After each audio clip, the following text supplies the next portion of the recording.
Real estate డమాలు ఇచ్చిన ఒక్క guarantee నిలుపుకున్న ముఖం లేదు. ఇక బీజేపీ వాళ్ళు ఉన్నారు, వాళ్ళు ఇవాళ పోటీ పడుతున్నారు. ఇక్కడికి వచ్చిన మా తమ్ముళ్ళని అడుగుతా ఉన్నా, ఏం చెప్తారు బీజేపీ వాళ్ళు? ఓటు ఎందుకు వేయాలి అంటే జై శ్రీరామ్ ఒకటే చెప్తారు, అంతేనా? ఇంకేమైనా ఉందా?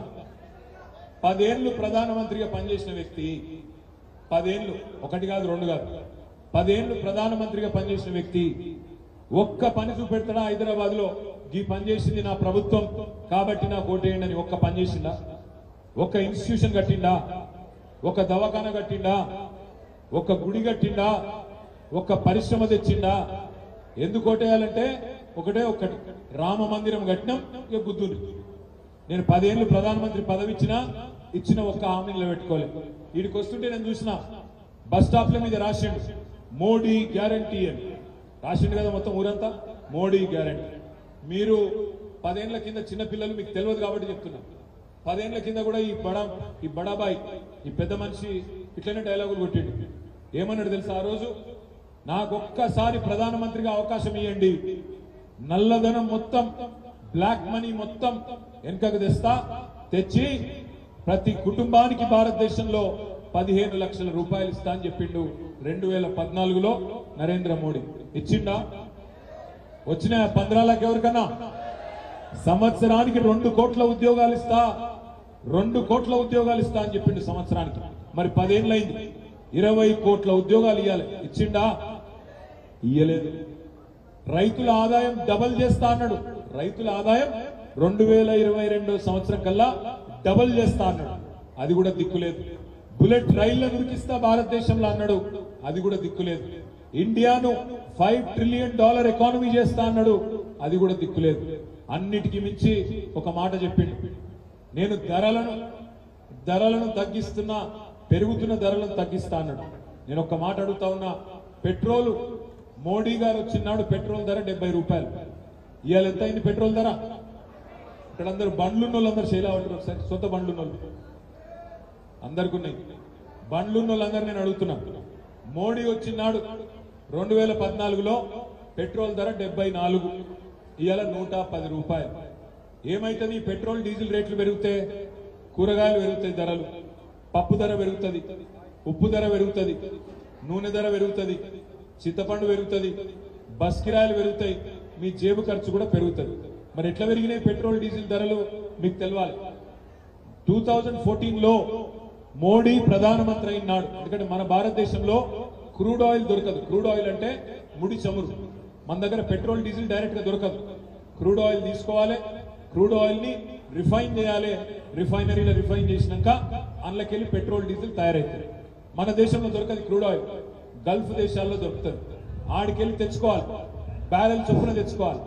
ఒక బ్యారెల్ క్రూడ్ ఆయిల్ ధర మోడీ ప్రధానమంత్రి అయినాడు $100 2014లో. ఇవాళ 10 ఏళ్ల తర్వాత బ్యారెల్ క్రూడ్ ఆయిల్ ధర $84, అంటే $16 తగ్గింది. $16 తగ్గింది. మరి క్రూడ్ ఆయిల్ ధర తగ్గితే పెట్రోల్ డీజిల్ రేట్లు తగ్గాలనా పెరగాలనా? తగ్గాలా పెరగాల? ఇక్కడికి వెళ్ళి ఆవాజ్ నీ ఆరా, తగ్గాలా పెరగాల? మరి పెరిగినాయి. ఎట్లా పెరిగినాయి? State taxes పెరగలే. ఏ స్టేట్లో అయినా సరే మొత్తం భారతదేశంలో పెట్రోల్ డీజిల్ ధరలు 35, 40, 50 రూపాయలు పెరిగినాయి. ఎట్లా పెరిగినాయి అంటే మోడీ గారి ప్రభుత్వం 34% అడిషనల్ ట్యాక్స్ వేసింది. 34% అడిషనల్ ఎక్సైజ్ డ్యూటీ సెస్. ఎందుకు వేసినవయ్యా మోడీ గారు అంటే ఆయన అంటాడు, మరి నేను జాతీయ రహదారులు కట్టొద్దా అంటాడు. నేను అడుగుతున్నా మా తమ్ములను, ఇలా ఇక్కడి నుంచి మీరు కరీంనగర్ పోయినా, ఇక్కడి నుంచి నిజామాబాద్ పోయినా, ఇక్కడి నుంచి విజయవాడ పోయినా, ఇక్కడి నుంచి కర్నూలు పోయినా, ఇక్కడి నుంచి బీదర్ పోయినా, గుల్బర్గ పోయినా, ఎటు పోయినా జాతీయ రహదారి మీదకి పోవాలి హైదరాబాద్కి. ఏ ఒక్క రోడ్ అన్నా టోల్ ఫ్రీ రోడ్ ఉందా? టోల్ కట్టనవసరం లేని రోడ్ ఉందా? ఎటు పోయినా టోల్ కట్టాలి. వీడికెళ్ళి మా సిరిసిల్ల పోవాలంటే నేను కామారెడ్డి మీదకి వెళ్ళి రాను 360 రూపాయలు కట్టాలి. మరి పెట్రోల్ మీద డీజిల్ మీద నువ్వు వేసిన ట్యాక్స్ జాతీయ రహదారులు కట్టేందుకైతే మళ్ళా టోల్ ఎందుకు వేస్తున్నావు అంటే సమాధానం చెప్పడు. నేను మీకు ఒక మాట చెప్తా, 10 ఏళ్లలో మోడీ ప్రభుత్వం పెట్రోల్ మీద డీజిల్ మీద వేసిన అడిషనల్ పన్నుల వల్ల దోచుకున్నది ఎంతనో తెలుసా? 30 లక్షల కోట్ల రూపాయలు.